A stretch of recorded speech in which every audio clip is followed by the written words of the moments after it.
क्या ड्रॉबैक है कि फ्रिक्शन से एनर्जी का लॉस होता है। सबसे पहली बात, अगर फ्रिक्शन है, जितनी भी मशीनरी है वो लॉन्ग यूज के बाद खराब हो जाती है, या उनको ग्रीसिंग और ऑयलिंग की जरूरत पड़ती है, क्योंकि उनमें जो है उनके मशीनरी के जो पार्ट्स हैं उनमें फ्रिक्शन आ जाता है। अगर उनके अंदर लुब्रिकेंट कम हो जाए तो उसमें फ्रिक्शन आ जाएगा और फ्रिक्शन से एनर्जी का लॉस होगा, हीट प्रोड्यूस होती है और मशीनरी डैमेज हो जाती है।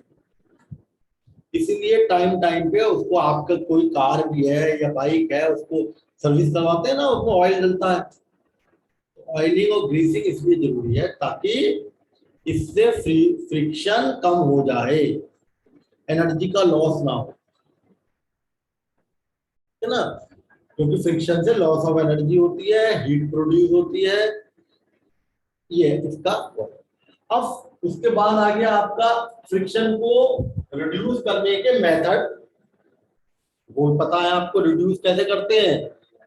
ल्यूब्रिकेंट यूज करके, ऑयल यूज करके, ग्रीस यूज करके, यानी मशीनरी को ग्रीसिंग कर दे, ऑयलिंग कर दे, कोई ल्यूब्रिकेंट यूज करे तो उससे फ्रिक्शन कम हो जाता है। ठीक है। और एक मेथड और भी है, स्ट्रीम लाइन बना करके। किसी भी डिवाइस को अगर हम स्ट्रीम लाइन का मतलब होता है ऐसे कोनिकल। अगर हम किसी भी बॉडी को ऐसी शेप दे दें तो क्या होगा, उसकी पेनिट्रेट करने की पावर बढ़ जाएगी। फ्रिक्शन केवल ग्राउंड में ही नहीं होता, अर्थ में हो केवल, और एयर में भी तो फ्रिक्शन है, एयर का भी फ्रिक्शन है। तो अगर हम किसी भी ऑब्जेक्ट को ऐसे कोनिकल शेप दे देंगे तो उसकी पेनिट्रेट करने की पावर बढ़ जाएगी।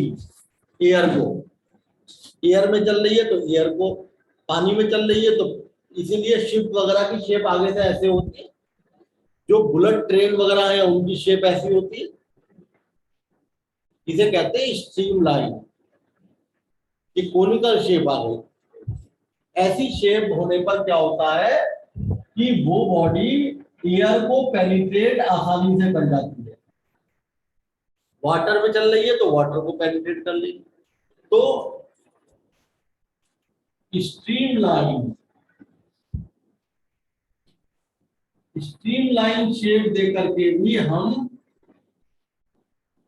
फ्रिक्शन को रिड्यूस कर सकते हैं।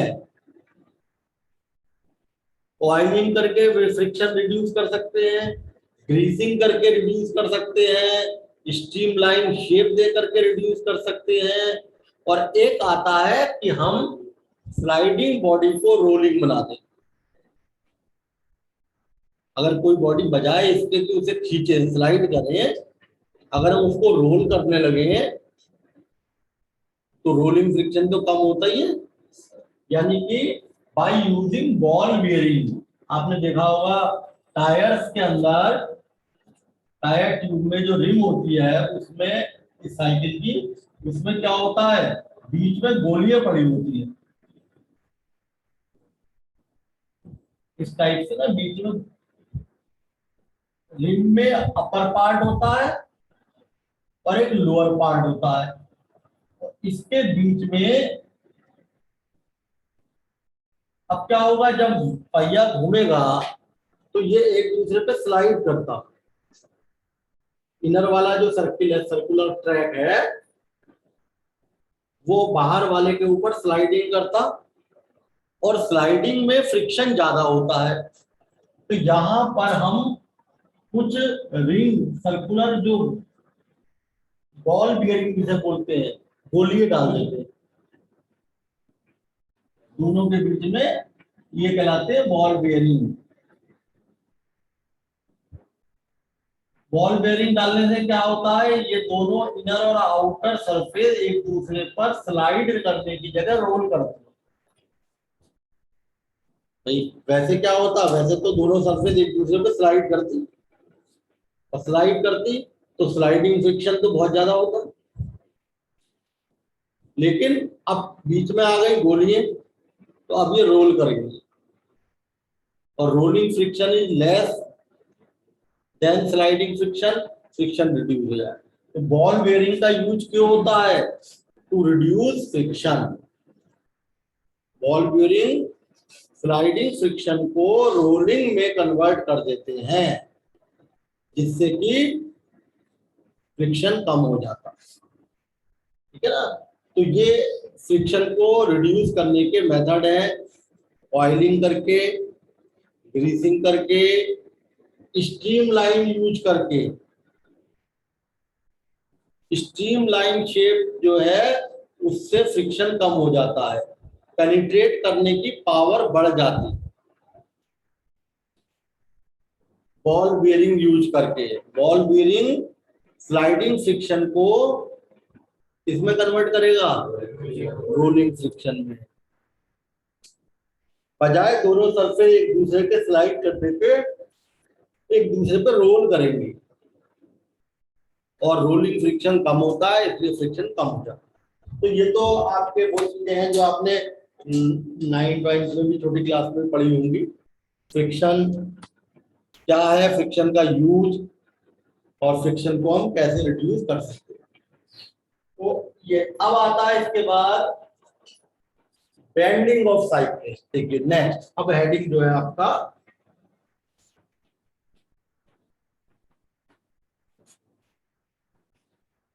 सेंट्रीफ्यूगल फोर्स के बारे में पढ़ा है हमने, पहले भी बताया है। सेंट्रीपिटल फोर्स क्या होता है? जब कोई बॉडी सर्कुलर पाथ पे घूमती है, तो जब कोई बॉडी सर्कुलर पाथ पे घूमेगी तो उसके ऊपर एक फोर्स लगेगा हमेशा, जिसकी डायरेक्शन सेंटर की तरफ होगी। अगर कोई बॉडी सर्कुलर पाथ पे घूम रही है तो एक फोर्स उसको चाहिए जो सेंटर की तरफ होगा।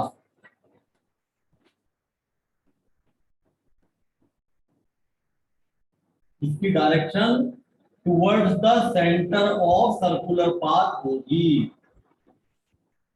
और इस फोर्स को हम कहते हैं सेंट्रीपिटल फोर्स। बिना सेंट्रीपिटल फोर्स के कोई भी बॉडी घूम नहीं सकती। और ये सेंट्रीपिटल फोर्स डिफरेंट केसेस में डिफरेंट जगह से आता है। जैसे न्यूक्लियस के चारों तरफ इलेक्ट्रॉन घूम रहे हैं, न्यूक्लियस के चारों तरफ इलेक्ट्रॉन घूम रहे हैं, पता है आपको, ऑर्बिट में घूम रहे हैं इलेक्ट्रॉन। तो इलेक्ट्रॉन को घूमने के लिए सेंट्रीपिटल फोर्स चाहिए। कहां से आएगा वो? न्यूक्लियस से। कैसे? जो दोनों के बीच में फोर्स ऑफ अट्रैक्शन लगेगा, इलेक्ट्रोस्टैटिक फोर्स कहते हैं इसे। Electrostatic force of attraction between electron and nucleus. ये जो फोर्स ऑफ अट्रैक्शन है ये सेंट्रीपिटल फोर्स देगा। तो इलेक्ट्रॉन न्यूक्लियस के चारों तरफ घूम रहा है, इलेक्ट्रॉन को सेंट्रीपिटल फोर्स चाहिए घूमने के लिए। कहां से आता है वो?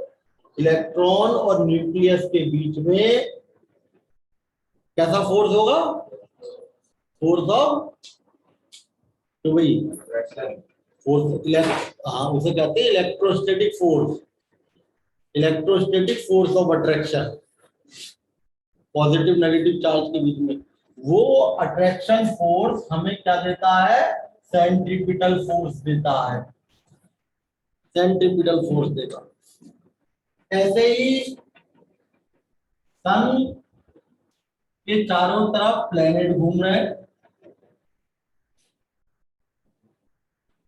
सन के चारों तरफ प्लेनेट घूम रहे हैं,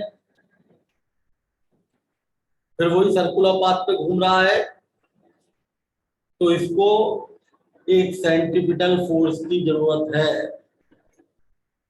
जब ये सर्कुलर पाथ पे घूम रहा है प्लैनेट सन के चारों तरफ, तो इसको एक सेंट्रीपिटल फोर्स की जरूरत है। वो कहां से आएगा? Gravitational force of attraction between planet and sun, Gm1m2 upon R square, यानी ये पढ़ा है Gm1m2 अपॉन आर स्क्वायर। तो प्लैनेट और सन के बीच में जो मास बॉडी है, प्लैनेट भी मास बॉडी है, सन भी मास बॉडी है, मास बॉडी के बीच में ग्रेविटेशनल फोर्स लगता है। तो ये जो ग्रेविटेशनल फोर्स है ये क्या देगा? सेंट्रीपिटल फोर्स देगा। अब ऐसे ही हमने बताया सर्कुलर पाथ के लिए, कोई व्हीकल आपका सर्कुलर पाथ पे जा रहा है, तो सर्कुलर पाथ पे भी तो उसको सेंट्रीपिटल फोर्स चाहिए घूमने के लिए। सर्कुलर पाथ का मतलब ये नहीं है कि पूरा सर्किल हो। मान लेते हैं कहीं पे आप मोड़ पे टर्न ले रहे हो, आपकी गाड़ी टर्न ले रही है, तो वो भी तो सेंट्रीपिटल, वो भी तो सर्कुलर पाथ हो गया। तो सर्कुलर पाथ पे अगर कोई व्हीकल जा रहा है तो उसको सेंट्रीपिटल फोर्स कहां से मिलता है? तो भाई कहां से मिलेगा? फ्रिक्शन फोर्स से। अगर कोई ऑब्जेक्ट, कोई बॉडी, कोई व्हीकल सर्कुलर पाथ पे जा रहा है, कर्व पाथ पे जा रहा है, तो उसको फ्रिक्शन फोर्स, सेंट्रीपिटल फोर्स देगा। लेकिन अब ये जरूरी नहीं है कि जितना सेंट्रीपिटल फोर्स, मान लिया इसको घूमने के लिए, ये व्हीकल जो है इसको घूमने के लिए सेंट्रीपिटल फोर्स चाहिए 10 न्यूटन का। सपोज करो सर्कुलर पाथ पे टर्न होने के लिए जो सेंट्रीपिटल फोर्स चाहिए वो 10 न्यूटन का चाहिए। तो कहां से आ रहा है सेंट्रीपिटल फोर्स? आप कह रहे हो फ्रिक्शन फोर्स से। जरूरी नहीं है कि फ्रिक्शन फोर्स सेंट्रीपिटल फोर्स दे दे। हो सकता है कि फ्रिक्शन यहाँ पर रोड और टायर के बीच में कम हो गया हो, बारिश हो गई, रोड गीली हो गई, और जब रोड गीली हो गई तो रोड और टायर के बीच में फ्रिक्शन फोर्स कम हो गया। तो फ्रिक्शन फोर्स मान लिया रोड और टायर के बीच में 7 का ही रह गया। तो क्या अब इस कंडीशन में फ्रिक्शन फोर्स सेंट्रीपिटल फोर्स दे देगा? तो भाई सेंट्रीपिटल फोर्स, जब कोई बॉडी सर्कुलर पाथ पे या कर्व पाथ पे जा रही है तो उसके ऊपर एक सेंट्रीपिटल फोर्स उसको चाहिए, और वो सेंट्रीपिटल फोर्स आता है फ्रिक्शन फोर्स से। अब मान लिया किसी वजह से रोड जो है वो स्लिपरी हो गई, जैसे रोड पे पानी पड़ गया, रोड पे कोई चिकनी चीज गिर रही, तो रोड जब चिकनी हो गई तो क्या होगा? फ्रिक्शन फोर्स तो कम हो गया। तो क्या ये फ्रिक्शन फोर्स सेंट्रीपिटल फोर्स दे देगा? सेंट्रीपिटल फोर्स पूरा नहीं दे पाएगा। तो इसका मतलब घूमने के लिए जितना सेंट्रीपिटल फोर्स चाहिए उतना सेंट्रीपिटल फोर्स मिल नहीं पाएगा। सर्कुलर पाथ पे जाने के लिए, कर्व पाथ पे जाने के लिए जितना सेंट्रीपिटल फोर्स चाहिए उतना सेंट्रीपिटल फोर्स फ्रिक्शन फोर्स नहीं दे पा रहा, और जब सेंट्रीपिटल फोर्स प्रॉपर नहीं मिल रहा तो बॉडी घूम नहीं पाएगी और स्लिप कर जाएगी। इसीलिए आपका व्हीकल स्लिप कर जाता है। जो चिकनी रोड होती है उस पे अगर आप टर्न ले लें या तेजी से टर्न ले लें तो क्या होता है? बाइक आपकी स्पीड कर जाती है, स्लिप कर जाती है। तो क्योंकि जो आपकी ऐसी रोड है जिस पे पानी पड़ा हुआ है या ऑयल पड़ा हुआ है, स्लिपरी है, उसमें क्या चीज कम हो जाएगा? तो वही क्या कम हो जाएगा? Friction force. और फ्रिक्शन फोर्स क्या देता है? सेंट्रीपिटल फोर्स प्रॉपर दे नहीं पाएगा। और जब सेंट्रीपिटल फोर्स प्रॉपर नहीं मिला तो व्हीकल घूम नहीं पाएगा और स्लिप हो जाएगा। अब क्या करा जाएगा? अब इस प्रॉब्लम से बचने के लिए क्या किया जाए? तो क्या करते हैं आप? अपनी बाइक को या टू व्हीलर को, स्कूटी को, साइकिल को थोड़ा सा बैंड कर लेते हैं। जब सर्कुलर पाथ पे जाते हैं, कर्व पाथ पे, तो आपने देखा होगा थोड़ी सी अपनी बाइक को हल्का सा ये ऐसे ना चलाकर थोड़ा सा टिल्ट कर लेते हैं, हल्का सा झुका लेते हैं फ्रॉम वर्टिकल। वर्टिकल से टिल्ट कर लिया जाता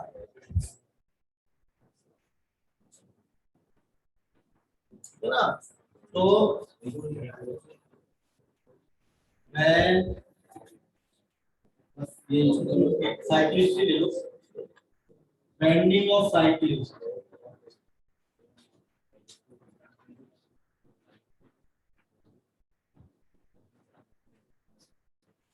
When a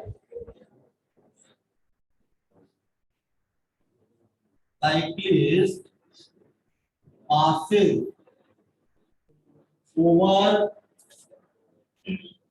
curved path,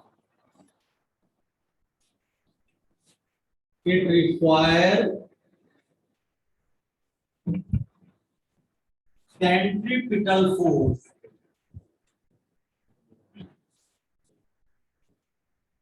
for rotation on curved path.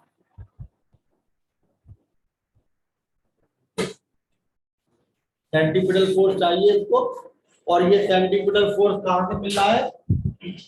This centripetal force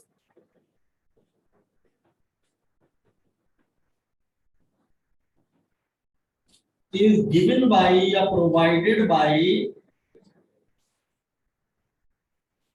force of friction between किस बीच में? Tyres and road.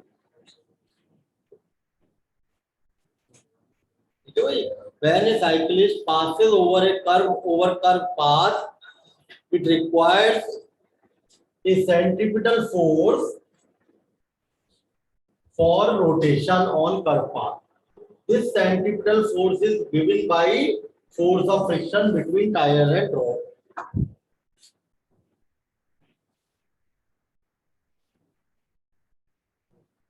As friction is not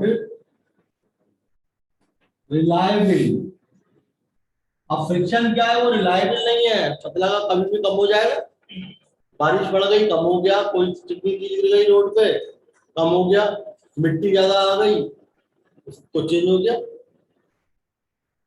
As friction is not reliable,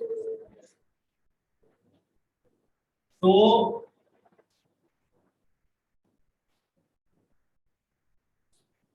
sometimes friction force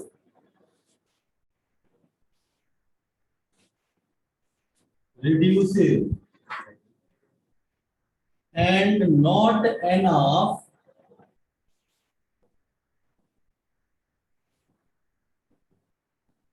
to provide।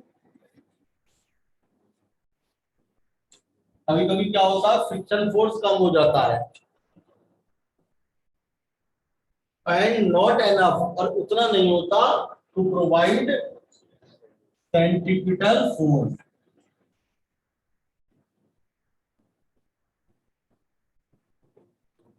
इतना नहीं रहता कि वो centripetal force दे पाए, है ना? एट दिस कंडीशन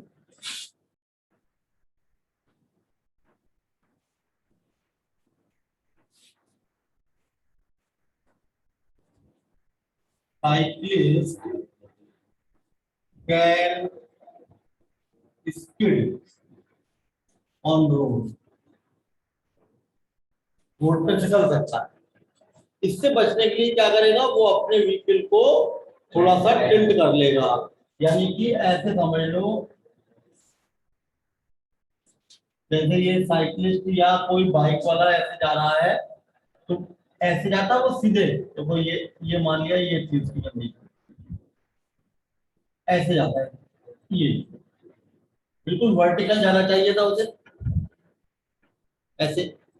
अब क्या हो रहा है, जहां जब वो सीधे जाता, ये इसका मतलब क्या हुआ कि वो सीधे जा रहा है,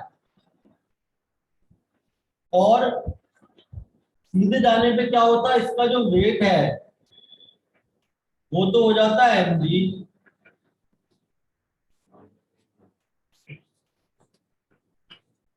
और सरफेस इसके ऊपर एक नॉर्मल रिएक्शन ड्रॉ करेगा। इस नॉर्मल रिएक्शन को कौन, ये वेट बैलेंस करता है। ये जो नॉर्मल रिएक्शन है, इसको बॉडी, वो जो व्हीकल का वेट है वो भी तो बैलेंस हो रहा है कहीं ना कहीं। भाई आपकी साइकिल रोड पे चल भी रही है और गिर भी नहीं रही, नहीं ना गिरने का मतलब क्या है, बैलेंस हो रही है। आपकी बाइक रोड पे चल भी रही है और गिर भी नहीं रही, बिना गिरे चल रही है, तो गिर क्यों नहीं रही, क्योंकि उसका वेट कहीं ना कहीं बैलेंस हो रहा है। किससे बैलेंस होगा, वेट को बैलेंस कौन करता है, नॉर्मल रिएक्शन करती है। ये तो है। अब हमने क्या किया, हम क्या कह रहे हैं कि जब रोड स्लिपरी हो गई तो जो फ्रिक्शन फोर्स है टायर्स और रोड के बीच में, आप चाहो तो इसको थोड़ा ऐसे और बना सकते हो कि टायर्स और रोड, टायर्स भी दिखा सकते हो आप, टायर्स और रोड के बीच में जो फ्रिक्शन फोर्स है ये कम हो गया, मान लिया, और फ्रिक्शन फोर्स जब कम हो गया तो ये सेंटीपिटल फोर्स दे नहीं पाएगा। यही तो हो रहा था, सेंटीपिटल फोर्स तुम्हें चाहिए था मान लीजिए 10 का, और फ्रिक्शन फोर्स रह गया 7 का। तो जब 7 फ्रिक्शन फोर्स क्या 10 सेंटीपिटल फोर्स दे सकता है, तो गाड़ी स्किप कर रही थी।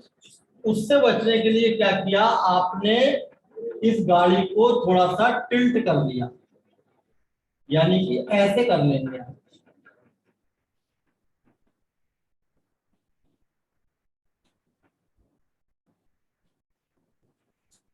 अपने व्हीकल को थोड़ा सा थीटा एंगल पे टिल्ट कर लिया, तो भाई वर्टिकल से थीटा एंगल पे टिल्ट कर लिया। उससे क्या होगा, ये जो नॉर्मल रिएक्शन है, ये जो सीधी आ रही थी, अब ये किधर आ जाएगी, सरफेस के ऊपर परपेंडिकुलर होती है। तो जो नॉर्मल रिएक्शन पहले ऐसे आ रही थी,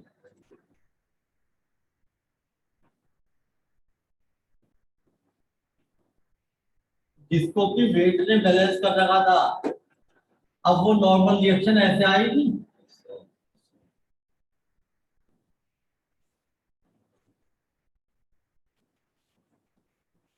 जब आपने अपने व्हीकल को वर्टिकल से थोड़ा सा टिल्ट कर लिया तो नॉर्मल रिएक्शन बिल्कुल वेट के अपोजिट नहीं रही, बल्कि किसी एंगल पे टिल्ट हो गई।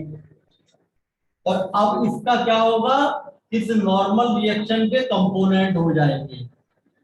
इधर हो गया आर कॉस थीटा, क्योंकि एंगल बन रहा है, मैंने बताया था जिधर एंगल बनता है उधर कंपोनेंट कैसे लेते हैं हम, कॉज में लेते हैं। भाई ये तो बताया था कल, कॉस थीटा, और एक कंपोनेंट इधर आएगा आर साइन थीटा। अब ये वाला कंपोनेंट तो वेट को बैलेंस करेगा, आर कॉस थीटा किसे बैलेंस करेगा, और R sine theta is towards the centre, circular path के सेंटर की तरफ है, और जो फोर्स सर्कुलर पाथ के सेंटर पे होगा वो क्या प्रोवाइड करेगा? इसका मतलब अब ये वाला जो कंपोनेंट है ये सेंट्रीपिटल फोर्स देना पड़ेगा, दे देगा। यानी अब आपके पास जो सेंट्रीपिटल फोर्स है वो एक तो फ्रिक्शन फोर्स से आया,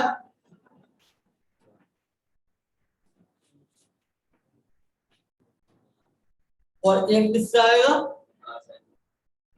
हाँ भाई, अब आपने कहा सेंट्रीपिटल फोर्स तो तुम्हें 10 चाहिए था, फोर्स ऑफ फ्रिक्शन 7 रह गया प्लस हाँ आर साइन थीटा।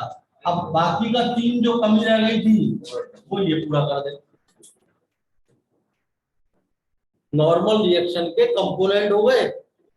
जब हमने अपने व्हीकल को नॉर्मल से थोड़ा सा टिल्ट किया, हल्का सा नॉर्मल से टिल्ट करते हैं, तो नॉर्मल रिएक्शन के 2 कंपोनेंट आ गए, आर कॉस थीटा वेट को बैलेंस करेगा, और आर साइन थीटा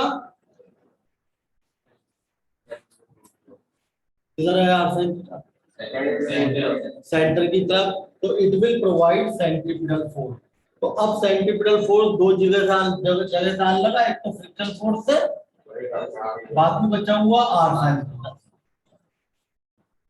तो अब वो जो सेंट्रीपिटल फोर्स जो पहले नहीं मिल पा रहा था, अब वो प्रॉपर मिल गया, 7 + 10 10। बताइए, और व्हीकल आराम से टर्न कर जाएगा। अब देखो इसको हम लिखते हैं,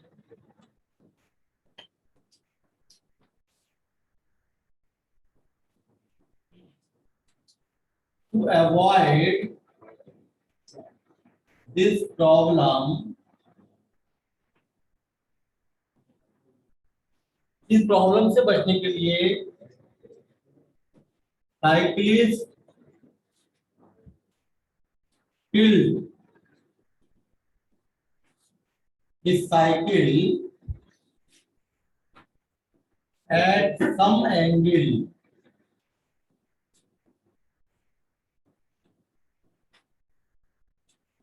cyclist tilt his cycle at some angle from, कहां से बनता है ये एंगल?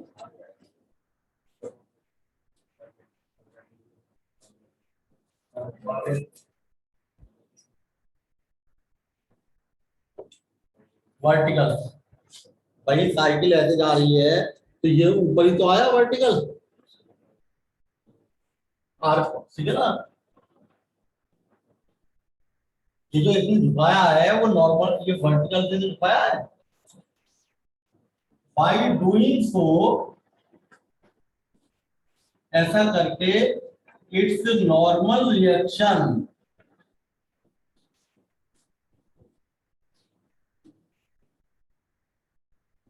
ऐसा करके क्या होता है, जो इसका नॉर्मल रिएक्शन है आर हैज 2 कंपोनेंट।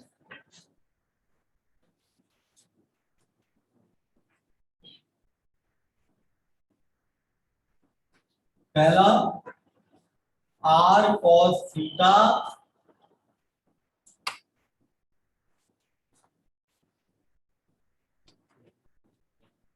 बताइए, आर कॉस थीटा हो गया, जो क्या काम करेगा? वेट को, R cos theta balance the weight of vehicle,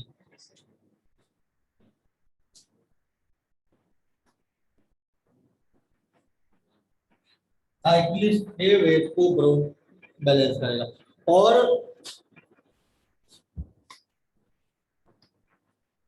दूसरा component R sine theta is towards centre of circular path.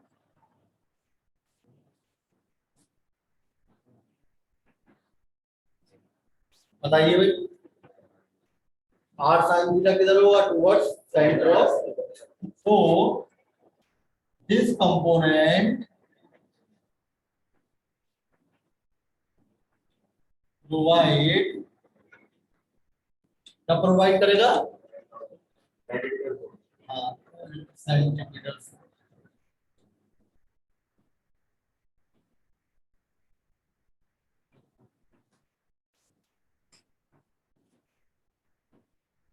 ठीक है, तो टिल्ट करने से क्या हुआ, जो नॉर्मल रिएक्शन है इसके दो कंपोनेंट हो गए। एक हो गया आर कॉस थीटा जिसने किसको बैलेंस किया, वेट को, और आर साइन थीटा किधर की तरफ आया, तो ये क्या प्रोवाइड करेगा। अब जरा इक्वेशन बनाओ, R cos theta is equal to M G, और आर साइन थीटा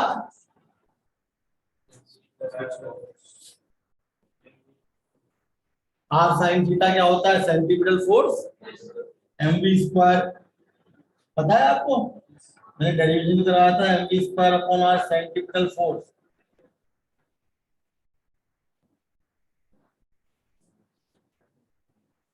जो भी लास्ट डेरिवेशन था काइनेमेटिक्स का, सेंटीमीटर फोर्स।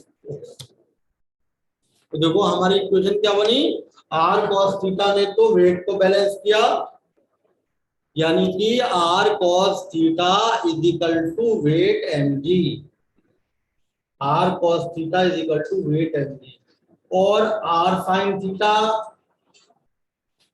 किधर आ रहा है,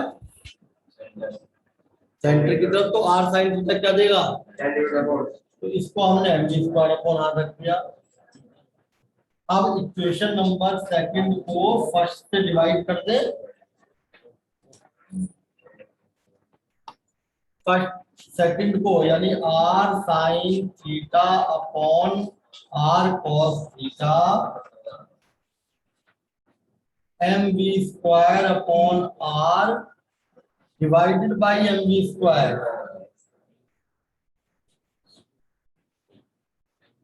सॉरी डिवाइडेड बाई, हाँ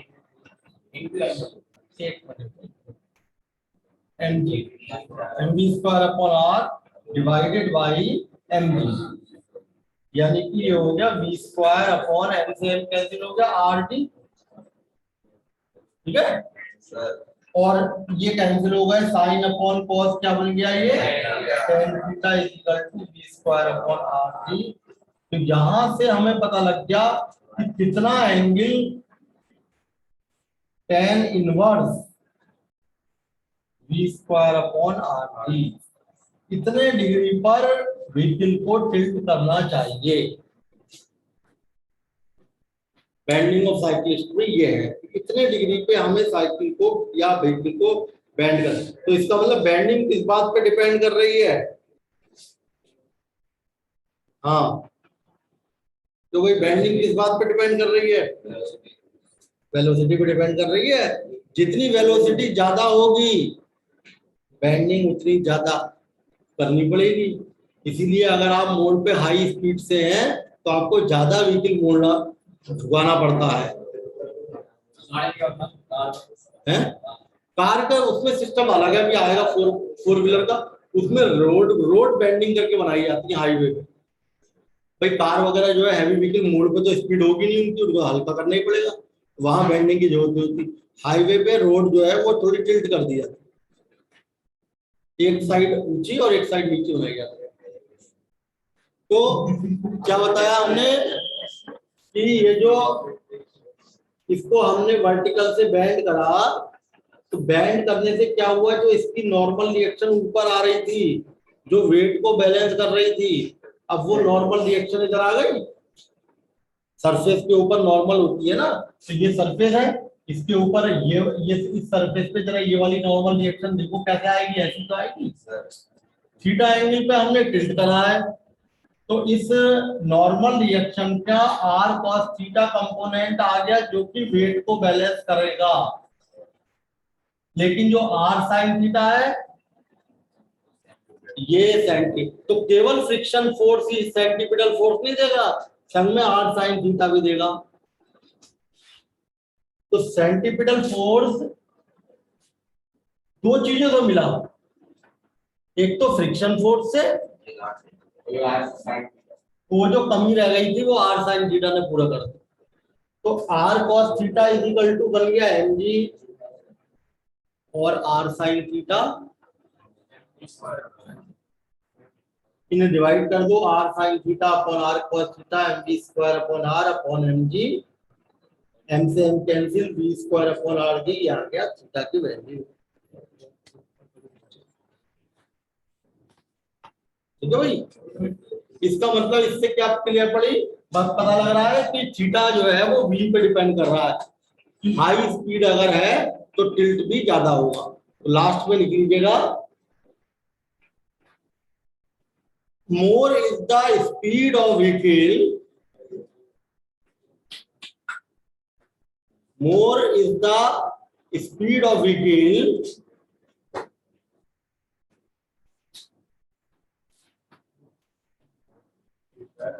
more is the speed of vehicle, comma, greater will be the angle of tilt. More is the speed of vehicle, ज्यादा है स्पीड अगर, greater will be the angle of tilt. जितनी speed ज्यादा होगी angle of tilt भी उतना ही ज्यादा रखना पड़ेगा, ठीक है ना, टिल्ट एंगल उतना ही ज्यादा। तो ये हमने बताया कि तो अब इसमें क्वेश्चन कैसे बनेगा, इतना बड़ा डेरिवेशन तो पूछा जाएगा, उसमें क्वेश्चन क्या बन जाएगा कि एक तो फॉर्मूला बन सकता है, ये फॉर्मूला पूछा जा सकता है, tan theta is equal to v square upon r। एक आपसे पूछा जा सकता है कि cause of speeding, cause of slip of vehicle on the circular road। पहला, friction force is less than centripetal force, friction force is greater than centripetal force, ठीक है ना। और इसी तो आप क्या कहेंगे, friction force is less than centripetal force, provide नहीं कर पा रहा वो centripetal force, friction force is unable to provide centripetal force, ठीक है ना। अब दूसरी बात पूछ सकता है कि हायर स्पीड से अगर कोई व्हीकल जा रहा है, then angle of tilt should be higher, should be less, ठीक है, नॉर्मल क्या होना चाहिए, ठीक है ना। और सिंपल एक क्वेश्चन बन सकता है न्यूमेरिकल कि मान लेते स्पीड दे दी, रेडियस दे दी, बात की थीटा निकालने को है, इस टाइप से है ना।